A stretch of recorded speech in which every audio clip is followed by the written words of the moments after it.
Hello everybody and welcome back to From the Desk of Studio Ultra. Today I'm going to be building and reviewing the LEGO Bionicle set Vakama from 2004. So let's do this.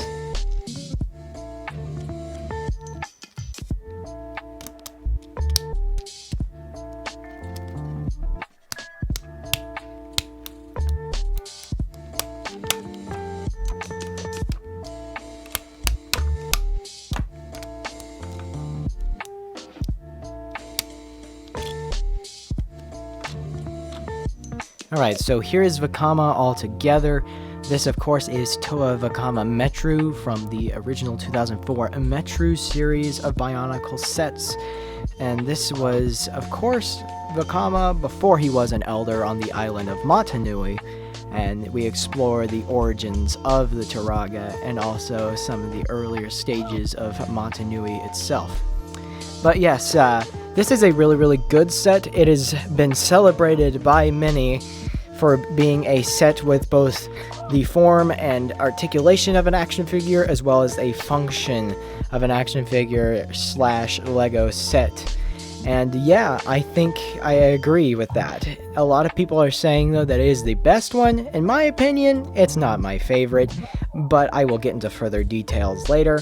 And speaking of all that amazing articulation, we have knees. Yeah, this time we have very squeaky, but very awesome knees, which we hadn't seen since the Rockshi.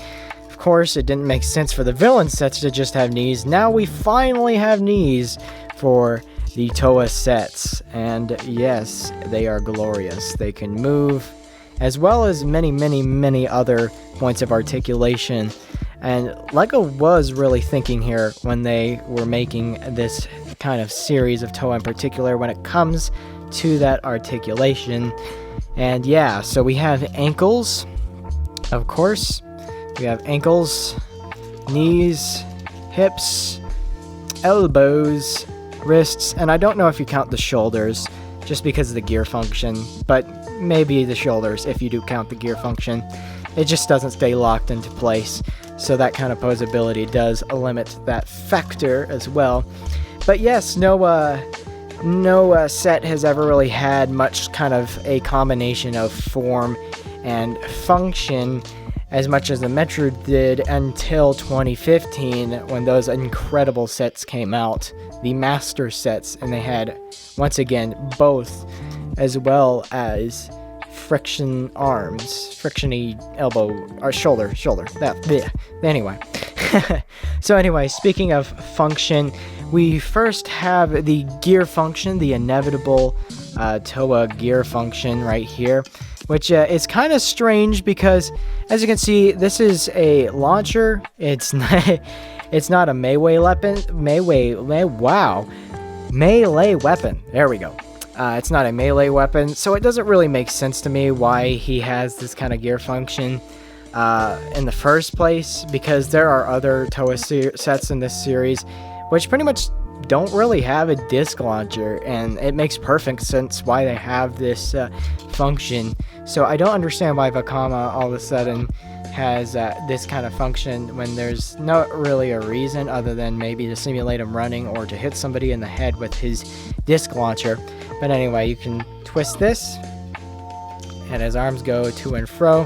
One thing I like is the way they integrated the gearbox, this time not leaving it exposed, but leaving partial windows to see the gears inside, making it more a part of the set, making the set feel a bit more alive too. Yeah, that's pretty cool. Anyway, so the other function, of course, is the disc launcher. This is a really cool looking launcher. It has some nice little flames on the side. It looks kind of like a crossbow. And what you do with it is you take it and... Hold on, let me just show you this disc real quick, because it's actually really cool looking. But yeah, no, you take this disc right here, which says Vakama in the Matoran language. You slide it into the launcher. You give it a good squeeze. Boom, launched. Your disc has been launched. Now, if you know me and the terribly unlinear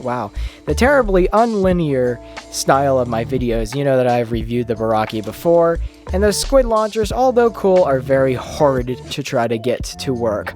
And most of the time they won't. So yes, these disc launchers are a major improvement, but even though that it came first, it's still a lot better than the squid launcher by a long shot. No pun intended. Anyway, so another function. Oh, I tripped him. And the disc fell, but I'll get it. Another function is that you place the launcher on these blue pins. Sorry, my LJ started leaking out. Just got triggered by the blue pins. By the blue pins, you put it in, and you have him stand like this, and that's kind of his nice little back mounted. I meant to say melted. Man, my mouth isn't working. Back mounted weapon that he just kind of has back there, and I actually like it. I like this on his back the most, just because it looks very ornamental and also kind of intimidating in a certain regard. But yeah, that looks really good.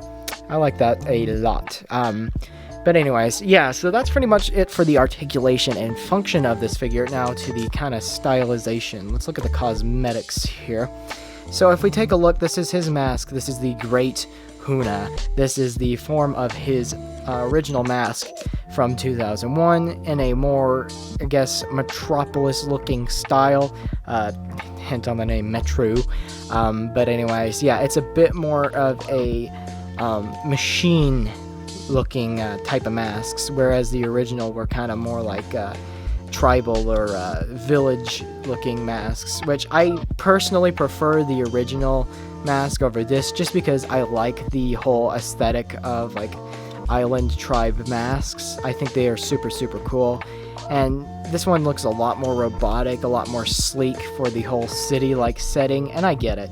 But yeah, I do, although I do like this mask, it does carry some details from the original Huna. In fact, if I just get it, as you can see, the eyes are like a really good like copy, or like kind of similarities right there, as you can see.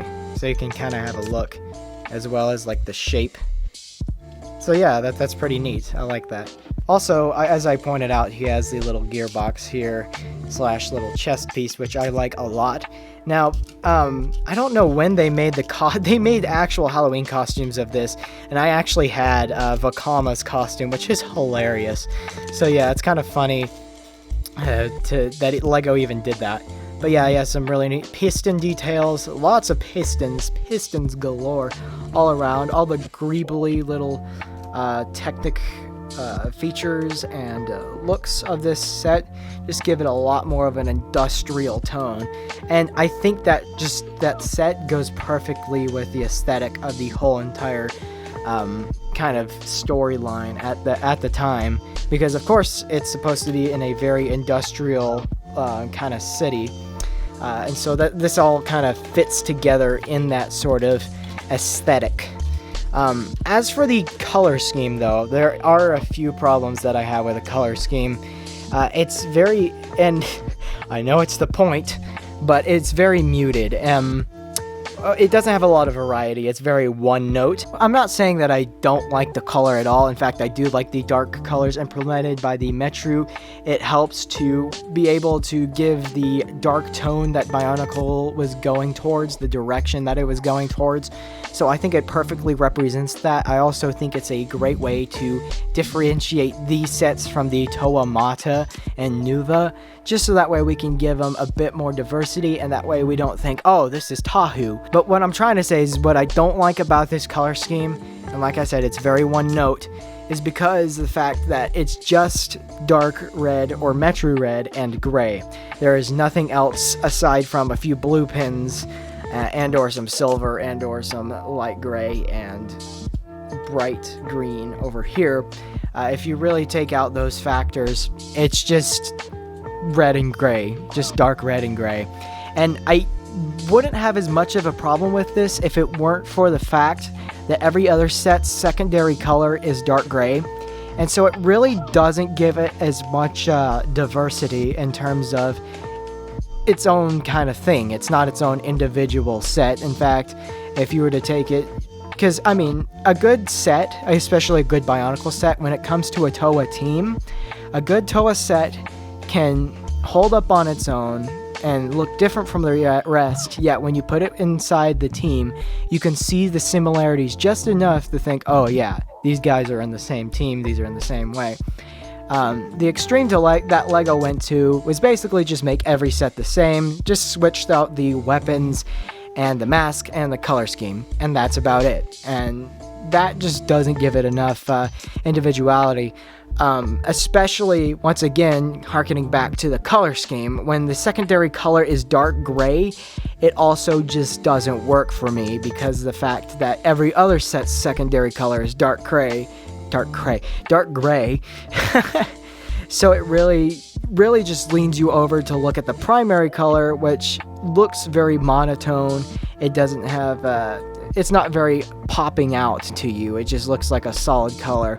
It's leaning very much to Voltraz levels of monotone, where, as you know, the Voltraz, I believe that's the right set I'm talking about. I will correct it if it's not, but I think it's the Avtorin, or at least the Shadow Matoran Voltraz, which was just a single shade of red pretty much throughout the whole thing, aside from the black and red mask, and it just didn't really have any color breaking qualities. It was just a single color, and I feel like this kind of set is leaning more towards that area, so there's not a lot of uniqueness to have a look at it. It's just a robot, basically. It's very muted. So like it's muted to the point where it's more robotic, and it doesn't have that personality that I'm looking for that the Mata and Nuva had. One fatal flaw that I forgot to mention was the fact that this thing is loaded with polypropylene plastic.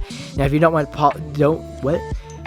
know what polypropylene is, it's basically the soft plastic used as opposed to ABS, which is just the hard plastic. So for example, this mask right here is made out of polypropylene, and it's really soft, so it's very susceptible to scuffs and scratches and just all sorts of trouble.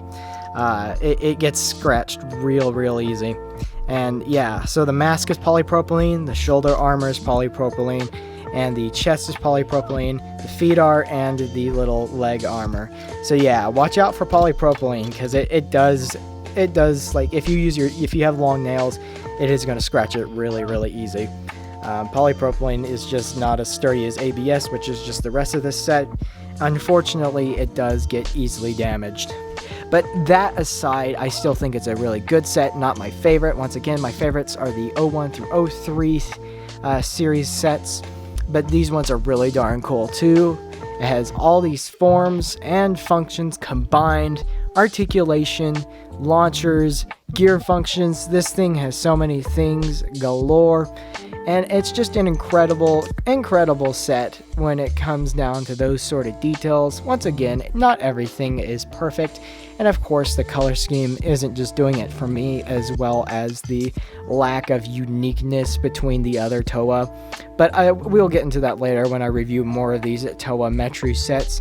Other than that, guys, I think this is about it for this video. I hope you enjoyed it. I hope you enjoyed the set too. Comment down below what you think of the set, whether or not you like it, and whether or not it's your favorite. And if you do have a favorite, please tell me what's your favorite, so that way I might review it someday.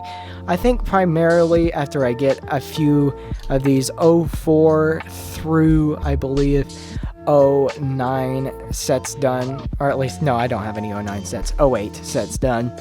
I think I'm just going to stick primarily to the 01 through 03 stuff. So yeah, comment down below whether or not you want to see anything else in terms of Bionicle, or just other things in general. I don't just do Bionicle reviews, however, I am enjoying them a lot. I love collecting these sets, they are amazing, especially when you get such amazing things like this.